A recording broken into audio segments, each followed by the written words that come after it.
This is Neil. Just 30 days ago, he was stuck in Bronze 2, frustrated and being made fun of by his master tier friends. He joined my coaching program with one goal: to rank up fast so he could play with them. We did one coaching session together and we made a clear plan. Just 30 days later, he gained 600 LP. In this video, I'll show you exactly how we did it. The same method I've used to help hundreds of players climb faster than they ever thought possible. I'm gonna show the entire coaching session and I'll explain my thought process on finding out what exactly he needs to do to improve. So the first thing I do when a new player joins the program is I always check up on them on how they are already doing and what their goals in League are. And if I know precisely what their goals are, I can help them get there as fast as possible while being brutally honest with them. What can I help you with? I just want to improve at the game because I started like a month ago, legit. Wow. But I've been playing the game since the beginning of this year, so hopefully we can make it to gold and then emerald, and then I don't know, we'll take it from there. Okay. So I kind of want to play with my master friends because Okay. they're calling me shit. So Damn, that's rough. Okay. well, I've been told that I'm uncoachable, so hopefully we can make it work. Why do they say you're uncoachable? They say all people who are in bronze are fucking NPCs. Holy Oh. shit, your friends are heavy, dude. I might need to change my friends, you know. Holy moly. All right, great. You know what it is? We're just gonna coach you and we're gonna put you on the right track, because Hell yeah. believe it or not, everyone in bronze is also coachable, dude. 100%. Of course. So fantastic. You brought me this Malzahar vs. Yonvot. What are we going to look at in this one? So this already gives me a lot of context of what I can work towards. And I set very clear expectations with Neil of what he can expect in this session, because my goal is to try to figure out what he's struggling at in the game. And we're going to try to take those things that he's struggling with to the next level, which is going to make him improve as a player. We're working with habit creation and pattern recognition. So my job is to find what he's struggling with and give him very clear practical advice on how to improve that. Okay, so my main struggle is with the mid game. Okay. I'd say I can fairly easily play when I'm focused. I can play like without inting the early game, Yeah. so it's fine. But in the mid game, I'm fucking lost. Okay. Makes sense. Mid game's hard. That's completely fine. Mid game's really hard. See what he just said there? Very clear. He said he feels like he's doing alright in lane and he's struggling in the mid game. And most of the times, if you ask someone a question like that, 9 out of 10 times they're right, because they have the most amount of data. They play all their games. So just asking the right question is already going to put you in the right position of where you want to be looking. Now, I'm still going to double check his lane and see if it's actually true that he feels comfortable. But my main focus is already going to be lit up towards the mid game. Okay, where does he struggle? He feels completely lost. Another final thing I do right here is I say that it's okay to struggle in the mid game. Especially lower ranked players, they're really harsh upon themselves because they feel like it's not okay to not know something. And if I give them a little bit of confirmation and say that it's okay, what happens most of the time is that players are just a little bit more receptive towards learning because they ease up and it's easier for them to be open-minded towards the new concepts that I want to be introducing in the game. Great, so let's just, since it's your first session, right, we're just gonna walk through the game. We're gonna see what our strengths and what our weaknesses are. And my goal for this game is to give you something actionable, something nice as a learning objective with you, so you can then easily start making some progress when it comes to what's important for you. Yep. Cool. What was your plan in the lane here? Very important question. I am gonna double check to see if he understands what he's actually doing in the lane. And just very simple, we're playing in Bronze 2 right here. We're not gonna make it overly complex or complicated. We're just taking it very easy, very simple, just high level. I wanna know if he understands what Malzahar wants to do in lane. So I know Yon is like a matchup that can surprise me sometimes. So I'm expecting some burst damage. I know he has a dash, so he can like jump me, you know. Okay. He's like an easier Yasuo, because Yasuo can fucking fuck me up sometimes. Yeah, that's right. Good that you're aware of it. So did you get a chance to check out the Malzahar guide? Actually, yes, I finished almost the all of it, but the website went down, so I couldn't watch the longer games, you know? Yeah, makes sense. Okay, cool. So this is a lane in which that Operation 007, you probably heard of it, is fully at play. Okay. So Operation 007 is the term that I use to explain Malzahar's lane in the guide that we have on the program. And I'm referring back to that because what I really care about, I don't care if he knows what Yone is exactly doing in the lane. I don't really care too much about the matchup. I just want him to know that he needs to get to level 7 without any deaths, without any kills, as slow as possible to get towards his wave clear breakpoint so we can then start influencing the map to the Yone, because we don't really get much by eating Yone because we just don't deal any damage to him, as you can see. And I'm losing mana also. Exactly. So really try to just play for the wave, get to watch your level, get to watch your level 7 wave clear breakpoint, and if we can slow the lane down, get a nice little bit of a reset up on Lost Chapter, that's when we're going to be very, very happy. Oh no, we missed the cannon. Yeah, I was watching the minimap. It's okay. So what we could have done, for example, is E the cannon here. What happens is then it spreads towards the other means as well. You get all of the creeps for free. Yep. Okay. We do a early reset here. It's fine. As you can see, I have a little bit of fun with him. Oh no, we missed the cannon. I just keep it really high level, very basic. Yes, the reset in high helos, he would have gotten punished for that. But I just don't want to go too deep on that just yet. I need to see more of his gameplay, especially because he mentioned that he struggles in the mid game. And if I see that his lane is too problematic, I can always rewind and go back to it later. Nice job here. What's going on here? Stolen this ward from my friend. What did you say? I stole this word from my friend. I saw high elo people do that. That's a very good ward. I love that. I don't really know why. Probably because I see the jungler, but yeah. Exactly. That's a very strong ward because it gives you deep vision. And if the enemies take their jungle, we can then see it and then our entire team sees it, you know? So they can then adapt to what the jungler is doing. So I love that ward, right? Really good ward. I love that you move up into bot side with the R. Not sure why you started Dragon. That's not really something I would have done. Yeah. It does seem like we get ourselves a nice bit of pick onto Lilia. One tip when it comes to ability usage. If you can use your E and your W before your R, you're going to deal a lot more damage to her. So right here, I skip over all of the random stuff. Like this dragon, it's really random, but it's just not important for his improvement right now. I only focus on one key actionable thing that he can just take away from this game, which is E plus W first before you R, if you have the range and the time for it. Yeah, it was in the guide. Exactly. It's a big power tip. You're going to deal about 300 or something more damage. That's quite a large number. Huge. Exactly. Really nice play. I love what you did here. Fantastic job. Great usage on your Q. Very important here. I give him positive reinforcement and he asks us if he's overstaying a bot. And of course, there's specifics that we can talk about, but I'm going to keep it as simple as possible so he understands everything. Am I not overstaying bot? No, you did a great job, man. Fantastic stuff. Wait, what about the dragon fight? Did I overstay there?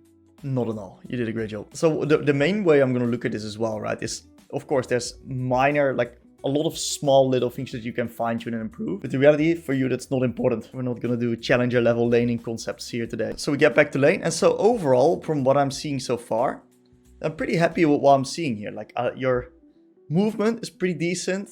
Like I think you do a pretty nice job getting pretty strong here. And we're now at level 7. So what do we want to do from this point? So I recognize right here by viewing his lane that his feeling and what is actually happening in the game kind of matches out. So that means that indeed, he said he feels kind of okay in the lane, but he struggles in the mid game.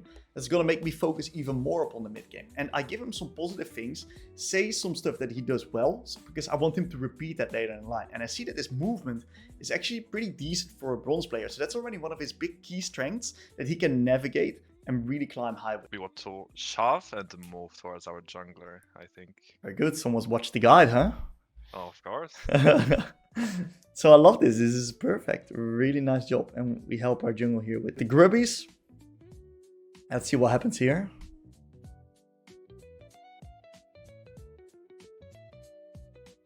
Okay, so maybe I'm gonna explain my thought process here. Go ahead. Okay, so I backed off because I saw the top laner was missing. Mm-hmm. We were two, like with Warwick on grabs, and their jungler was close. So it was basically a 3v2. Yes. So I had to run. Yes. Okay. So what you recognize It's right good here, play. you recognize you kind of do what the book surprises for you, right? You do the shove and move, and that's good. Yep.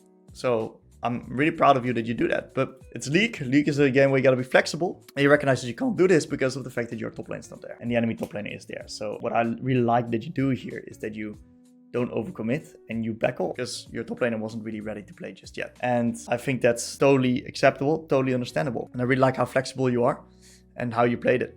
Really good flash here as well. And unfortunately at the end you do die. But I would say that this is a play that I think you played towards pretty correctly. So I have to give you props for this one. Once again, a lot of positive reinforcements. And of course, there's a lot of small things that we can discuss, but it's just not important for him. It's not going to help him climb at the moment. Nice. Yeah, absolutely. We got ourselves the Grubbies. And now we got ourselves push again. All we have to do is wait for our next ult and do something on the map. We're doing a really nice job getting the push here. What I'm explaining here are very key basic Malzahar reference points. I'm just taking a look at it from the highest level. Get to your R, start looking at where your jungle's at, shove and move, make plays with your R. Very nice. Very nice, very nice. I love that this goes so wrong. So why do you think this went so wrong? When I look back at it, this fight was lost, or like of the first second when you look at it. My Warwick is fucking low. My Kai'Sa has ult. Yep. This is pointless because he's getting ulted anyway, and he's gonna die, and I'm 2v1. Exactly. So the mid laner can go to me also, so it's 3v1 actually. This was not the best play. Spot on. So you're down numbers again. Previously you adapted well, this time a bit less so. What is another big key factor that we recognize? There's one big ass elephant in the room here. The reality is without R, which is not that strong. So one of the key things I do is I go very deep on asking him questions. I'm really trying to let his brain think. Not only do I then get a better idea of what he does and doesn't know, but this also allows him to learn more because I make him do the work instead of just telling him, do this, do this, do this, do this, and be a little like a robot. Okay. We recognize the dragon's going to be coming up. So we make a nice little roam play towards bot. Get some stuff done. That was pretty impressive. Well done. I was kind of lucky. I didn't know my Jinx had ult. So this is pure luck. We learn from it. That's great. I like how proactive you are on the map and you're trying to do stuff. Really good quality you got there.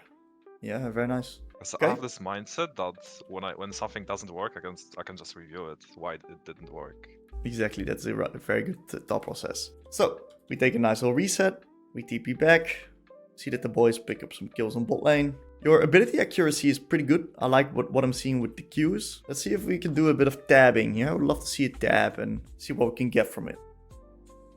Ooh, I think it would be good to just reset there. Yeah, I'm overstaying here. Definitely a little bit low here. I'm just waiting for tab. Beautiful. What do you see? So we spotted a few pretty big mistakes when it comes to the reset, when it comes to the R, and when it comes to the mindset. But the reality is, I'm just going to keep that in the back of my mind. I'm not going to go too deep on it just yet, until I see it repeat in a little bit of a pattern.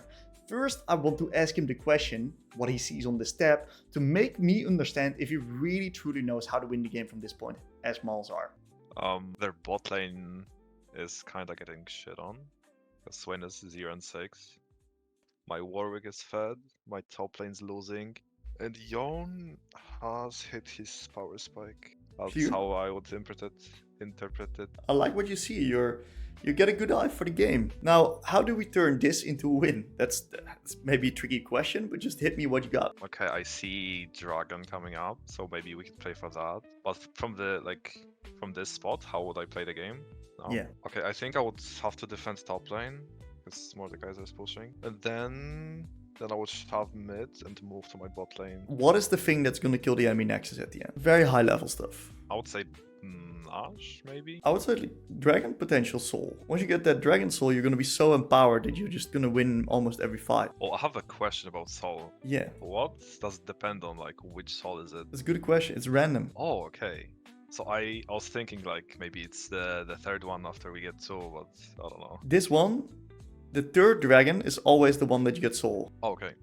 Because the first two that you get, you'll never get a soul of this. It's always Cloud, Chemtech, Mountain or Ocean. And in this case, it's now Cloud. Okay, so they can't repeat. Only the first two count. Can it be... okay.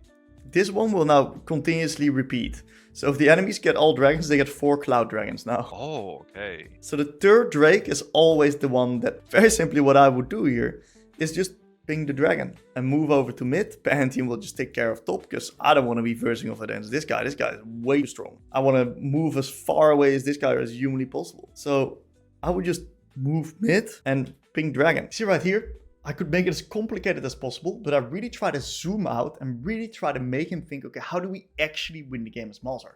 Malzahar is a mage that is pretty good at front-to-back team fights with his team, of course, because his ult is such a powerful tool, especially if he can get area control and let the enemies run into him. And one of the best ways to do that is through neutral objectives. Use them as magnets. That's why I really try to get it back to the basics, make him think about the stuff that's important, instead of the stuff that's at the current point of his game not that important.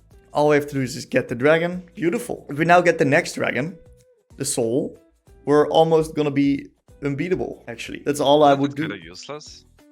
Cloud? Yeah, because it only gives movement speed. Ooh, Cloud's the strongest one in the game, dude. Oh shit. You know how OP move speed is? You have to understand my Valorant mindset. I just need damage. I see damage, I go. No, that's fascinating. No, Cloud's the best one in the game, actually. Okay, that's good to know. Good to know, huh? Is it because I can kite or what? Exactly. Move speed allows you to go in and out of fights. It allows you to control plays when you do and do not want to fight. And therefore, it's so insanely good. Okay. Fascinating, huh? Yeah, I don't know. So what we recognize here is let's see if we got another tab coming up. Very nice. What do you see? I'll have a shutdown. There's a soul coming. Mm-hmm. Our Warwick is still fed. 100%. You know what this is? Atacam, yeah. Okay. So if you look at where on the map this stuff's gonna happen, where is it gonna be? Top side or bot side? Good spots. Exactly. Altacan and Dragon is gonna be up. So it's gonna be very important for you to get vision bot side. Okay. What we see our Karma do here, she's getting vision top side. We can't really fuck it, so... Exactly. So we Wait, gotta... Should I take care of it? Should I buy some control wards here? That's a bonus point, but the most important thing that I want to see is I want you to ping this. Okay. Because then this guy understands, I need to play bot instead of top. Okay, that makes sense. Yo, I've never thought of it. Yeah. To place vision near objectives. As stupid as that sounds. The entire game is revolved around these objectives. They're just OP. Mid game. Could you remind me what this Atacant does again? Does it make the objective buffs stronger? So for example, when I get Nash, it empowers it? It used to do that, but now is a new one. The new Atakan gives you AP and AD and experience. So raw damage, the stuff you like. We like that. We like that, yeah. What I would do here is try to get stuff done on bot side. And Pantheon's job is to defend against the Mordekaiser. We don't want to get close to him. I want us to be around the side where the actions happen. So you see that here it starts aligning a little bit. Like he said that he really struggled, he felt completely lost in the mid game, and I understand why that's the case. He doesn't have a direction of what to play for. He's kind of just going with the flow, going with the game. He doesn't know what to do. He doesn't know how his champion win games. So this is where it starts to click for me as a coach. I'm like, okay, it's totally easy for me now to recognize, okay, this is what he's good at, this is what he needs to work on. And I'm now gonna help him understand how he can start doing that in his own games and help him apply that consistency and that compass in the mid game. And that's gonna massively let the LP rivers, the LP gates are going open. That's gonna allow him to win a lot more consistently. So even if Mordekaiser is going top, destroying every single turret, I should still be bot, because that's where my place is. Well, Pantheon is gonna defend, right? So he's not gonna destroy the turrets for free. Okay, what if he doesn't? Well, I should probably adjust. if he doesn't, first thing that we're gonna try is to ping him to do it. If your team doesn't do something that you want them to do, try to ping them first. And if they still don't do it, then we adjust. The ace mentality or something. You've heard, yeah, you've been studying, dude. Exactly. Of course. Yep. So that's the A is we want to be bot, the C is communicating that, and the E is embracing reality if nothing else works. So I think the reason why you're struggling in mid game is because of the fact that you don't know what to play for. Yeah. You don't have that compass of where you want to go. I can see it, and no one on your team has that as well. Warwick's lost, Jinx is lost. Yeah. Everyone's lost. Jinx is split pushing top. Exactly. So it's up to us to lead them. And the way I want you to picture... Exactly. Yes. The way I want you to picture teammates is like puppies waiting for a bone. I give a bit of an analogy here to make him understand how I want him to think about his teammates, which is going to make it easier for him to recognize how to communicate in the future. And they're going to be following Yeah, you. I'm familiar with this. Because in Valorant, you also do the same to climb, I think. Right. So you've been playing Valorant a lot? Yeah. You got good at it? Yeah, I was like top 2k, but I quit. Interesting. So that's a massive achievement, man. And what we'll see... I'm hoping to transfer it to League, the mindset. You've gotten to the exact right place here, dude. One thing to note is that I'm here. Valorant is League's a bit harder than Valorant. There's a lot more... Yeah, totally, I know. A lot more interactions and things you gotta know about. But if you've been able to like get to any game to that level, that means that we can also do it in League, 100%. Yep, that's the spirit. So all we have to do is get the dragon here. Please don't let her steal hit. Oh my god. So, of course, a terrible situation, but I make it a bit more fun. I laugh about it. I laugh it away. Stuff like this always happens. And I instantly ask him the question, how can he make sure that he can understand his kit to prevent this from happening? Because Malzahar can just simply ult Leah and this will never happen. But that's not something that's in his mind just yet. So I want him to make the connection himself instead of me just layering out for him, because he's going to learn a lot faster if he does it himself. Thinking about flashing above the wall and ulting her so she doesn't steal it. That's awesome. This is the only way, like, the only way for them to not lose the game is when they get this dragon. How can we prevent this? Oh, vision, but we had vision. I could have pinged off the dragon maybe, so they stopped doing it. Okay. What does your ult do? It's a fucking stun. It's better than a the stun. most powerful. It's suppression. Suppression means you just prevent anyone from doing anything. They can't even smite in this case. So what I would do Wait, is... can you smite when stunned? I don't know about that, but I know for sure that on suppress you can't. Okay. Okay, so I can Q then. Oh wait, So my what- Q silences. No, never mind. That also works. What I would do is walk up in the dragon pit, stand right here, and if the dragon gets low to about like 1.6k HP, I just ult her. Yeah, that makes sense. Yeah. We win the game for free.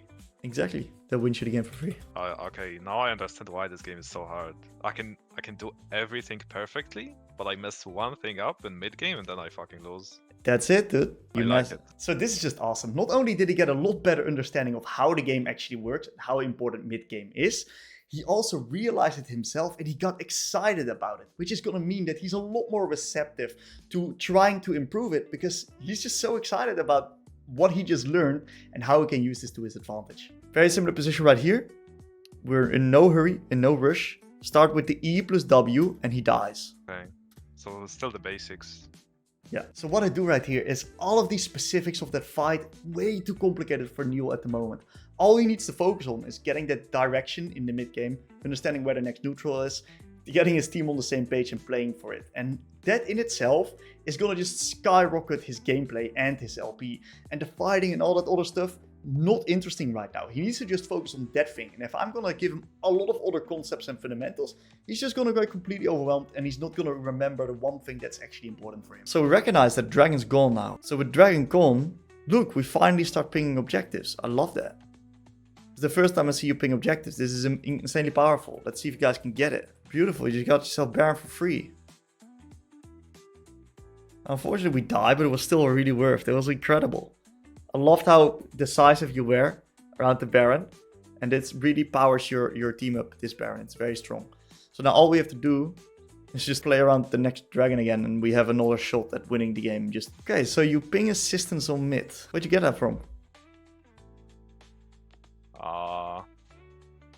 That's how the game should be played, no? Through mid. Love that. Yeah, it's perfect. Well done. Because it's the shortest lane. It's the best lane. So all we have to do now is just set up dragon. Now that's rather unfortunate that our Warwick dies before the dragon. And we do get the dragon now, so we have the soul. Great. So now we're kind of mega OP. So now we have the soul. What do we do again is we ask ourselves the question. What should we play for? What's next? Exactly. Yeah. So what's next after the soul? Elder, I think. Baron comes Or first. Nash. Exactly. Okay. So all I want to see is you ping the dragon again, which we're doing now, and see if we can play for it with the boys. So, very simple. Group up with the team and ask yourself the question, what's next? Starting like minute 29, minute 30 in game, you don't want to be splitting off that much anymore. Because dying on your own is too dangerous right now. Okay, so after minute 30, we play with our team. We're going to be grouping up, yeah. Because what happens if you die? Look at the death timer. 55 seconds. Now there's a very big chance that your team's going to die now on bot and mid as well. While you're dead, because you're not helping them. And if you're there with them instead of soloing, they don't die, we win the game right here on the spot. Because we have Baron. I love it. It's all my fault. So right here we have the perfect situation acquired. Neil recognizes what his mistakes were. He recognizes what he can do in the future to prevent it. And instead of getting pissed about it or blaming all externals, he knows it's about him and how he can improve it in the future. And he's excited about it. So Neil's just gonna learn so incredibly fast already from what I see right here. Of course it is. Okay, man. This session also, by the way, is recorded. I'm going to be uploading this one to the website. Okay. So right now we're going to move on to the learning objective. In this section, I'm going to summarize this session and I'm going to give him key tips and practical takeaways on how he can improve the stuff that he's struggling with. There's two very actionable things that I want you to do, okay? Very actionable. Number one is whenever you're in skirmishes that are played out a little bit slower, actively make sure that you get your E plus W out first before ulting. Okay. That's a nice little quick tip that you can just use. But your main learning objective is going to be every single time you come from base and you redeploy upon the map, I want you to ask yourself this question. What's the next objective? And I want you to ping it. That's it. It seems easy, right? Really easy, really straightforward learning objectives. One that's very simple and it's not gonna clog his mental energy at all. And the other one, which I want him to fully focus on, and I give him very specifically what he needs to do. Every single time he comes from base, ask yourself this question. Plain English, everyone understands how it needs to be done. And it's also so measurable because of the ping addition that I gave to it. And that ping addition means that he can literally spot it if he goes into review and checks it back. And let's see if we can make a habit out of this. If you can make a habit out of this, consistently asking yourself what the next neutral is, you're gonna put yourself in a killer position in the mid games. So finally, I highlight what he needs to do. He needs to make a habit out of this. And if he can do this every single game, I can guarantee that he's gonna find a lot more success in his games and climb. And that's exactly what happened because he started implementing this and he made a 600 LP climb just by doing this in 30 days. What an amazing session and what an amazing journey together with Neil.